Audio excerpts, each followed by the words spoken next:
Olá, pessoal. Bem-vindos de volta ao canal. O mercado de trabalho dos Estados Unidos está agora enviando um sinal muito claro à medida que nos aproximamos de 2026. E não é um sinal de impulso ou confiança.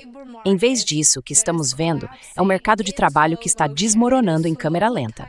Ele está se tornando mais restrito de maneiras cada vez mais dolorosas para quem busca emprego e que deveriam ser muito preocupantes para os formuladores de políticas.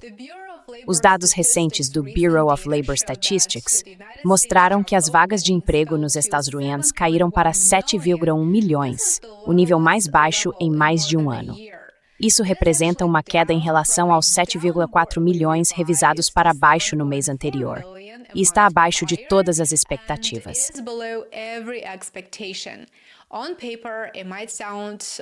No papel, pode parecer uma queda modesta, claro, mas na realidade isso representa algo muito mais importante. Significa que os empregadores estão recuando. Ainda não estão demitindo agressivamente, nem cortando folhas de pagamento, mas estão optando por não contratar. E isso importa, porque o mercado de trabalho dos Estados Unidos tem sido movido menos por demissões e mais por pessoas pedindo demissão, trocando de função, subindo para salários melhores. Quando essa movimentação realmente desacelera, como estamos vendo agora, as oportunidades desaparecem muito rápido, mesmo que a taxa oficial de desemprego ainda pareça baixa. E quanto a essa taxa de desemprego?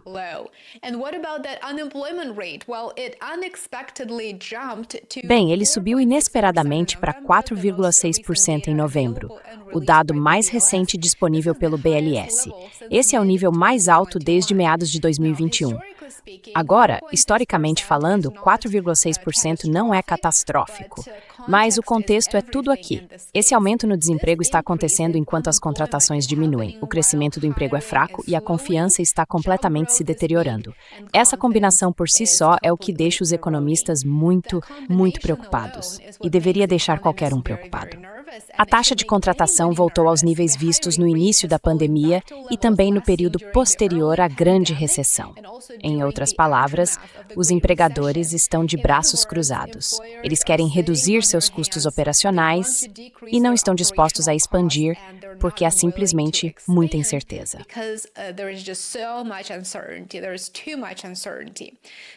Há incerteza demais. Agora, o Indeed Hiring Lab resumiu isso muito bem. Eles disseram que este não é um mercado de trabalho congelado, esperando para descongelar. É um que, na verdade, corre o risco de rachar. Os empregadores não estão confiantes o suficiente para expandir, mas também estão bastante relutantes em fazer cortes profundos. Para os trabalhadores, especialmente aqueles que tentam entrar no mercado ou subir de posição, este é, sem dúvida, o pior cenário possível. Os empregos existem, mas estão mais difíceis de encontrar. As vagas são publicadas, mas a concorrência é muito intensa. E os empregadores podem se dar ao luxo de ser extremamente seletivos. Portanto, é muito difícil conseguir um bom emprego neste momento.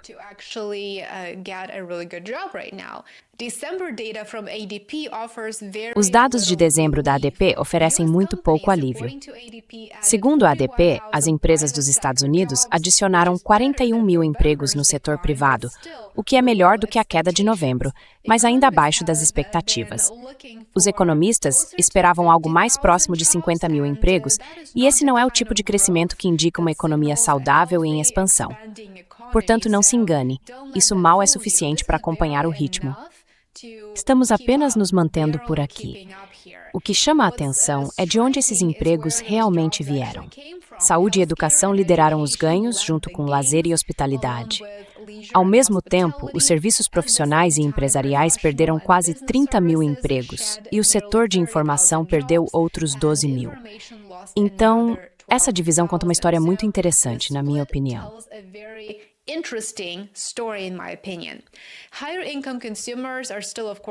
Os consumidores de renda mais alta ainda estão, é claro, gastando. Eles estão gastando com saúde, e é exatamente isso que esses dados mostram. Isso nos diz que aqueles com mais recursos continuam gastando, mas estão gastando com saúde, com viagens, com serviços discricionários. E é por isso que vimos um aumento no setor de lazer e hospitalidade. Mas as famílias de baixa e média renda estão, na verdade, reduzindo seus gastos.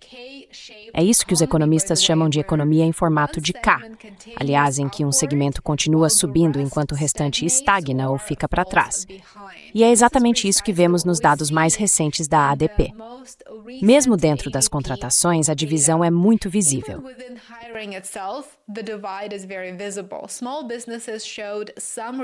As pequenas empresas mostraram alguma recuperação em dezembro, revertendo as perdas de novembro. Mas as grandes empregadoras, por outro lado, recuaram. E isso é importante porque as grandes empresas normalmente impulsionam a estabilidade, os benefícios e o crescimento profissional de longo prazo. Quando elas pausam as contratações, como estamos vendo agora, os efeitos em cadeia duram mais. O Federal Reserve está, sem dúvida, acompanhando tudo isso muito de perto, ao que tudo indica, e demonstrando um desconforto crescente com base em suas declarações recentes. Na semana passada, o Fed projetou que o desemprego atingiria o pico de 4,5% neste ano, antes de cair levemente até o final de 2026. E o que podemos ver agora é que a previsão da semana passada já está desatualizada.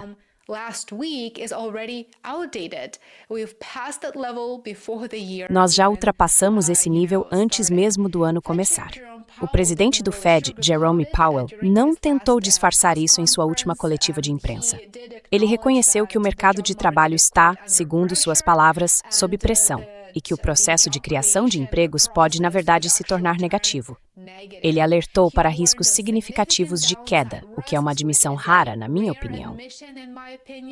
Vinda de um banco central que passou boa parte dos últimos 2 anos insistindo que o mercado de trabalho dos estadunidenses era resiliente. Agora sabemos que essa retórica estava muito distante da realidade. Então, quando as contratações desaceleram, são os trabalhadores mais jovens, recém-formados e comunidades marginalizadas que sentem o impacto primeiro e de forma mais intensa.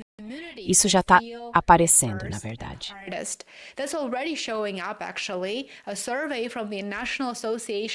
Uma pesquisa da Associação Nacional de Faculdades e Empregadores constatou que mais da metade dos empregadores avalia o mercado de trabalho para os formandos de 2026 como ruim ou regular, o que é praticamente a mesma perspectiva que tinham durante o auge da pandemia.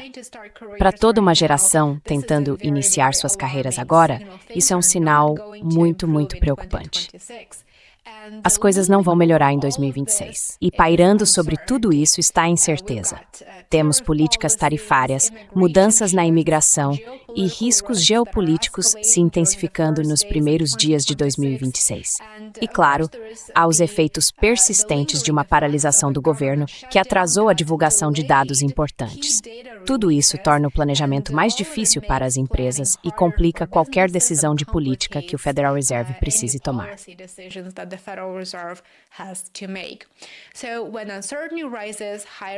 Então, quando a incerteza aumenta, as contratações geralmente são a primeira coisa a ser cortada. E é exatamente isso que estamos vendo agora. Então, onde isso nos deixa?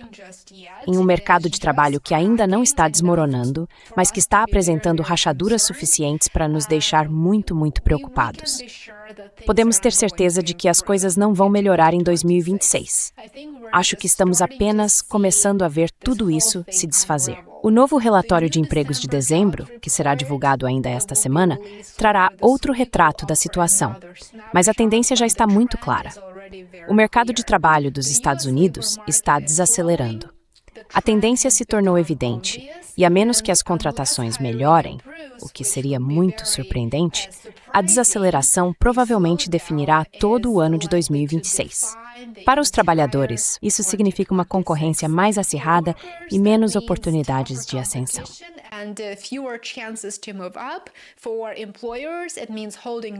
Para os empregadores, isso significa conter o crescimento. Eles não vão se expandir. É improvável que invistam em expansão ou contratação. E para a economia como um todo, isso representa um equilíbrio extremamente frágil. Um pequeno choque pode desequilibrar tudo. Eu diria que já não se trata mais de saber se o mercado de trabalho está forte ou fraco. Trata-se de saber se ele consegue realmente recuperar o impulso. Fique ligado. Vou continuar atualizando vocês aqui no YouTube, assim como no meu Substack e no Patreon. Muito obrigado por assistir, como sempre. Apoie meu trabalho. Sou imensamente grato a cada um de vocês que se tornou assinante pago. Muito obrigado pelo apoio. Aproveite o resto do seu dia e nos vemos aqui novamente amanhã. Até mais.